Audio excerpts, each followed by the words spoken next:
This is problem 7-70. It is on page 361. Draw the shear and moment diagrams for the beam. The support at A offers no resistance to vertical load. This is an interesting beam problem. Let me sketch it for you. Got the wrong problem number. There we are. So we've got support at the wall, but it is a roller support. And we've got a T-shaped beam that looks something like this. There's rollers on the other side as well. And so the reason they say there's no vertical support is because this can just roll up and down. The vertical support all has to come from the right-hand side. And then there are two loads, P, applied at third lengths of the beam. So L over 3 here, L over 3 here, L over 3 here. Okay? So if we sum forces in the vertical direction, what will we get? Well, we'll get B minus 2P. And so the reaction B must simply be 2P. That's simple. What about moments? Well, as far as moments go, this end can provide a moment. In fact, it does. So let me sketch a free body diagram quickly just to show what's going on. There's no vertical support here, but there can be a moment. And so I will make a moment this way counterclockwise, and then some moments. Let's see, I guess I'll sum moments about point A taking counterclockwise as positive, and point A is over here on this side. Okay. And so what do we have? Well, let's see. There's MA itself, which is different than the sum of the moments. It's the moment applied by this whole mechanism to this end of the beam. But there are other things that provide a moment about A. So other things like these two forces P or B that causes a moment about A. So for example, P causes a negative moment with a moment arm of L over 3. The second P causes a moment of P times 2/3 of the length, because 2/3 of the length of the beam is the moment arm for P. And then finally, B at the end causes a positive moment, 2P times its moment arm, simply L. But that's it. There are no other moments or force-causing moments in this problem. So let's see. The moment at A then is equal to, well, we just flip the sign on these two. We take 1/3 of L plus 2/3 of L, that's obviously just L, right? So this just sums to negative PL. So when we move it to the other side, it's P times L. And then move this to the other side, we'd have minus 2PL, and so we get negative PL. So the magnitude of the moment at A is just negative PL. In other words, I chose the wrong direction. It's actually acting the other way. Okay? All right. So, what are we going to do to make the shear and moment diagrams? Because after all, they did not give us units here. Right? There's no units, no numbers. What do? That's pretty easy. We just make shear and moment diagrams from first principles. So we don't know if these are kilonewtons or pounds or feet or meters. It doesn't really matter. Let's make a free body diagram. So far all we've done is get reactions. Reaction B, reaction MA. Let's make a free body diagram of a segment of the beam. So let's go to just before, well, let's go before P, okay? So we'll have, in fact, I want all of my free body diagrams to be here, and I'm going to make more than one.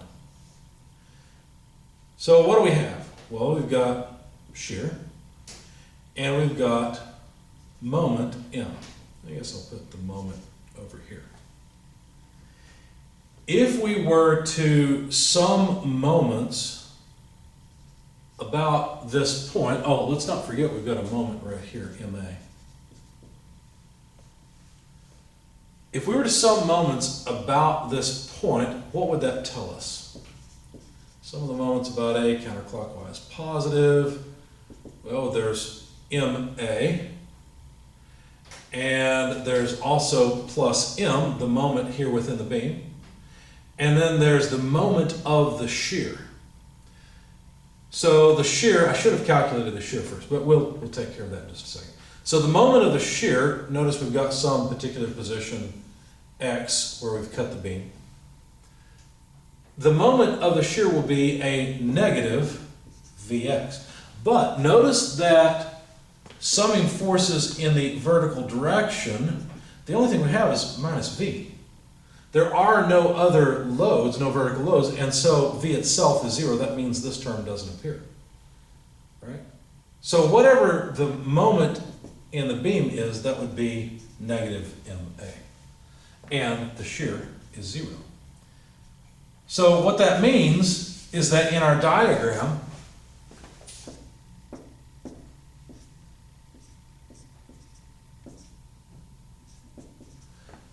as long as we are before the point where load P is applied, the shear will be exactly 0. What about the moment? Well, the moment within the beam would be negative of MA, but MA is a negative thing. In fact, I think I erased it.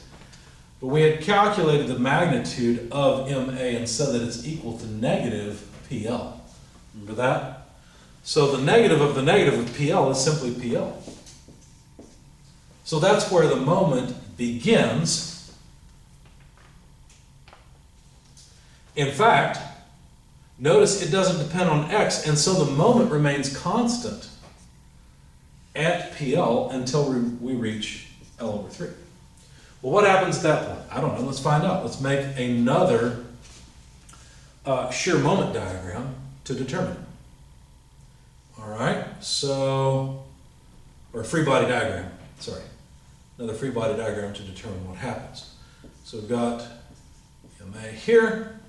We're cutting the beam at a farther position, X here. We've got some shear, V, moment, M, and now let's not forget we have an external load, P. So how much would the shear be equal to? Well, if we sum forces in the vertical direction, negative P minus V equals 0, and so V is equal to negative P. So V goes to negative P. And in fact remains constant until we reach the next load, P. Okay? What about the moment? Well, we need to sum moments about point A, for example. MA plus M. But now we've got the moment of P and the moment of V. So minus P times L over 3, because understand P occurs at L over 3. And then what else? Well, minus V times X. But V itself is negative P. There we are. So solving for the moment M, what do we get? Well, we get negative MA. We get plus PL over 3, because we've got to move this to the other side of the equation. And this is positive, so it becomes negative on the other side of the equation, negative PX.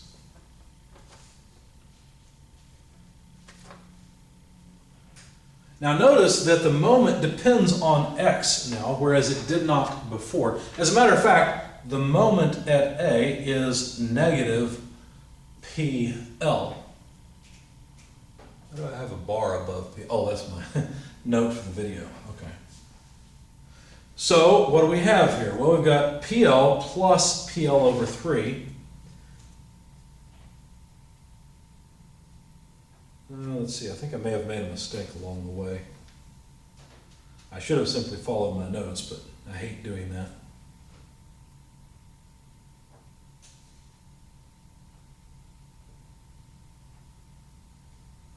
Let's see. No, I didn't make a mistake. We're okay. Yeah, we're okay. Now, all these free body diagrams are nice, but it becomes a little bit complicated. What's an easier way to approach this? Well, adding up area, because what we learned is that the change in the moment equals the area of the shear diagram above. So if we can figure out the shear, getting the moment is easy. So if I could just calculate this area, I would know how much the moment changes from L over 3 to 2L over 3. Well, I think we can figure that out. this area would simply be the height, negative p, multiplied by the length. What is the distance between these 2 points? It's L over 3, isn't it?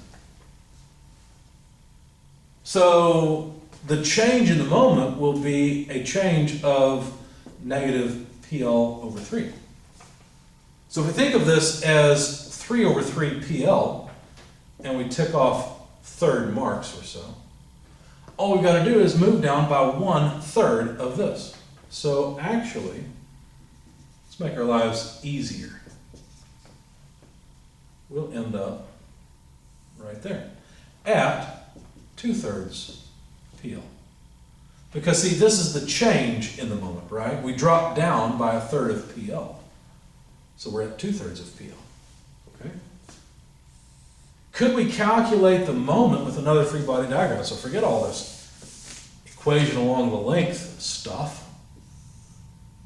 If we had another free body diagram with the 2 p's applied and v over here, of course we'll have a moment here and we've got our MA over here. Well, summing forces in the vertical direction, we get that V is equal to negative 2p.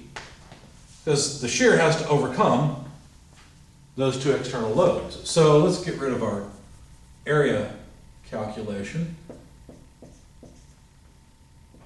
and note that the shear simply moves down to negative 2p. Well, to calculate the change in the moment, all we need is this area. It's a negative area. So negative 2p, which is the height of this rectangle, multiplied by its width. Well, that's just L over 3, because each one of these are a width of L over 3. So we got to move down by, well, 2/3 PL. That's all we have left. And so sure enough, we come out to a moment of 0 at the end. So the fact that the area of the shear diagram is equal to the change in the moment diagram helps us out and makes our life a lot easier. Notice, however, that the slope of the moment diagram is equal to the magnitude of the shear diagram. So for example, here, between L over 3, since the shear is 0, that means the slope is 0, that means we've got a horizontal line. Whereas the slope of this line is simply equal to the magnitude of the shear, which is negative p. So that's a slope of negative p. Whereas the slope here, did I say that right? Yeah. So the slope here is negative 2p. Okay, so that's the rise over run here. Okay? So that's the shear moment diagram, and notice we didn't even need numbers to figure this out, which is kind of neat.